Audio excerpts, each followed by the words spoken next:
Prima di presentare la nostra giovanissima relatrice, vorrei aggiungere un piccolo elemento quanto il dottor Saio ha detto relativamente a quella che è l'area museale della Fondazione Opera Piazzella.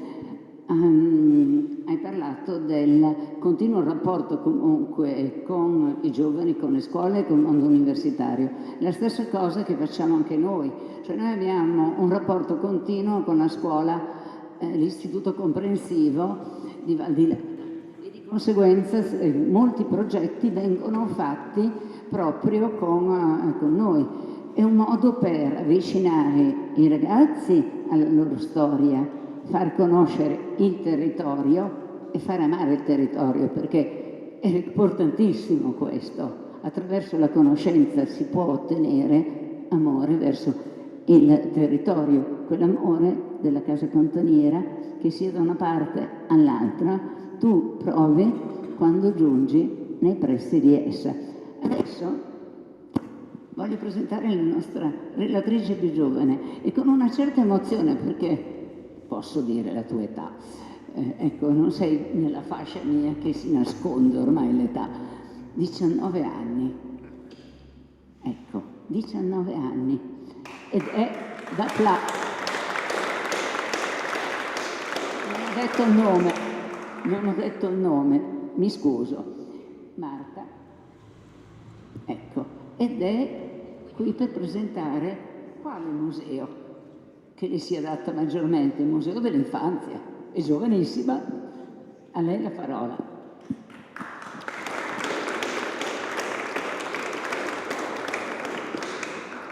Buongiorno a tutti, innanzitutto mi scuso per l'emozione, è la prima volta, quindi sono un po' agitata. Allora, io, come mi ha presentato la professoressa, sono Marta Prione, sono una socia dell'associazione Piccola Fata, nonché sorella della presidentessa. Oggi purtroppo non può essere qui a causa di motivi lavorativi, vi chiede scusa e mi ha chiesto di salutarvi e soprattutto di ringraziarvi per essere qui con noi oggi. Vorrei introdurvi brevemente che cos'è l'Associazione Piccola Fata. È un'associazione rivolta in particolar modo ai bambini. Il nostro obiettivo è quello di insegnare loro le vecchie tradizioni, ad esempio il ricamo, il traforo, la tessitura, e a questi laboratori tradizionali uniamo dei laboratori più innovativi, ad esempio quello di calligrafia e disegno, che è molto apprezzato dai bambini più piccoli. Abbiamo anche un nuovissimo laboratorio in cui si mettono in scena le leggende che ci venivano raccontate, quindi si analizzano le vecchie leggende e poi i bambini recitano e registrano loro le varie scene per poi creare a fine anno un montaggio con diverse leggende. I nostri laboratori appunto sono vari e il nostro lavoro è totalmente gratuito. Ci impegniamo con loro il venerdì pomeriggio e il lunedì pomeriggio con il doposcuola. Ci impegniamo anche nel Museo dell'Infanzia, appunto, e nel piccolo Museo dell'Abito che abbiamo da poco inaugurato e spero vi faccia piacere oggi pomeriggio visitarlo. Inoltre ci occupiamo di insegnare l'italiano alle donne che si trovano a Pace Futuro e sono qui in Italia per richiedere asilo, e infine ci occupiamo anche di tenere dei piccoli laboratori didattici per le scuole che vengono da noi in visita. Questo in sintesi è quello che è la Piccola Fata, l'associazione Piccola Fata, e l'obiettivo è quindi quello di insegnare ai bambini le tradizioni, le radici, che devono essere sempre mantenute e coltivate costantemente. Per questo poter festeggiare l'anno delle radici con queste altre realtà che rendono più vivo il nostro piccolo paese è motivo di orgoglio e grande felicità.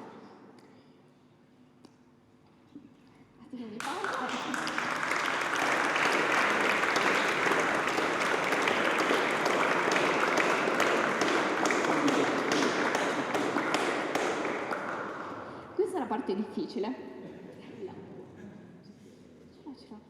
Allora, io oggi sono membro dell'associazione, scusate.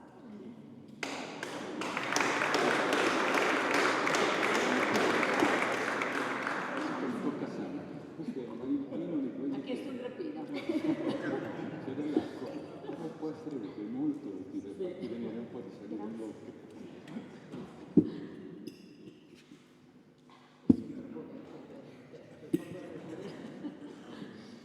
Io sono socia e sono membro del consiglio direttivo dell'associazione,